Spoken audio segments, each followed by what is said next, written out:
નમસ્કાર, good morning Gujarat સાથે હું છું કોમલ। વાત કરીએ અગત્યના સમાચારની તો ખેડૂતો, બેરોજગારો અને ઓબીસી સમાજ સામે થઈ રહેલા અન્યાય સામે અલ્પેશ ઠાકોર 20 તારીખથી એકતા યાત્રા યોજી રહ્યા છે। જો કે ઠાકોર સેનામાં અલ્પેશ ઠાકોર સામે જ વિરોધના સૂર છે, ત્યારે કેટલાક નારાજ નેતાઓ આગેવાનોમાં પહેલાની જેમ આ યાત્રામાં નહીં જોડાય તેવું પણ માનવામાં આવી રહ્યું છે। છતાં અલ્પેશ ઠાકોરે આ યાત્રા અસરકારક સાબિત થશે તેવો વિશ્વાસ વ્યક્ત કર્યો છે।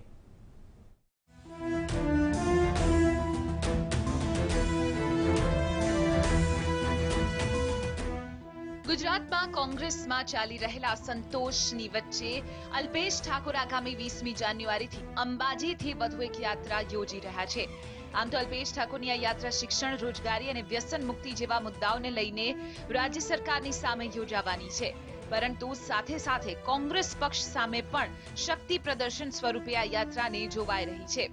થોડા દિવસ પહેલા જ ઠાકોર સેનાના કેટલાક આગેવાનોએ અલ્પેશ ઠાકોરની નીતિ રીતિ સામે વિરોધ દર્શાવ્યો અને હવે અલ્પેશ ઠાકોરની એકતા યાત્રામાં ઠાકોર સેનાના અડધાથી વધુ સભ્યો ભાગ નહીં લે તેવો સૂર જોવા મળ્યો છે। આ ભોળી પ્રજાને તમે છેતરી છે એટલે એની બધું તમને લાગવાની છે, પરંતુ હવે સાથે રહેવું તો અમારા મુદ્દા છે, આ સમાજ હિતના મુદ્દા છે। તમે કહો આ મુદ્દા અમારે સ્વીકારો તો અમે આજે તમારી સાથે છીએ। 7મા મહિનામાં મિટિંગ કરી આજની તારીખ સુધી અલ્પેશ ઠાકોરે એમને જવાબ નથી આપ્યો, માટે હવે 2019 આવી છે। તો એકતા યાત્રાને પહેલાં એમનો પરિવાર, જે ઘરનો મોભ હોય, જો પરિવાર ના સાચવી શકતા હોય, એ એકતા યાત્રાની વાત કરે તો એના મોઢે સારી લાગતી નથી, ચાહે એ હોય કે હું હોય, પરંતુ ઠાકોર સેના આજે વેરવિખેર થઈ રહી છે। અલ્પેશ ઠાકોરની આ યાત્રા સફળ રહેશે કે કેમ તેના પર સવાલ ઉઠ્યા છે। જોકે ઠાકોર સેનામાં વિરોધ થતા અલ્પેશ ઠાકોરે રાતોરાત સેનાનું નવું પ્રદેશ માળખું રચીને વિરોધીઓને પડકાર ફેંક્યો છે અને એકતા યાત્રા સફળ રહેશે તેવો દાવો પણ કર્યો છે। આ પ્રેમની યાત્રા છે, આ એકતાની યાત્રા છે ને, એમાં કોઈ વિવાદ નથી। સ્વાભાવિક છે ક્યાંક કોઈના વિચારો મળતા હોય, ના મળતા હોય, એ અલગ વસ્તુ છે, પરંતુ મારો સ્પષ્ટ ઉદ્દેશ છે કે મને કોઈ ગમે એટલું કંઈ કે ગમે એટલી મને મારા પર બોલે, પણ મારો મુદ્દો એટલો જ છે કે સમાજ માટે મારે લડવું। અલ્પેશ ઠાકોર આ યાત્રા મારફતે એક કાંકરે બે પક્ષી મારવાના મૂડમાં હોય તેમ લાગી રહ્યું છે।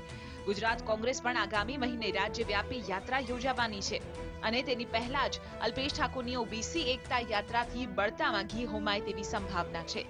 કોંગ્રેસની રાજ્યવ્યાપી યાત્રા પહેલા અલ્પેશની પોતાની યાત્રાથી ઘમાસાણ થયું છે।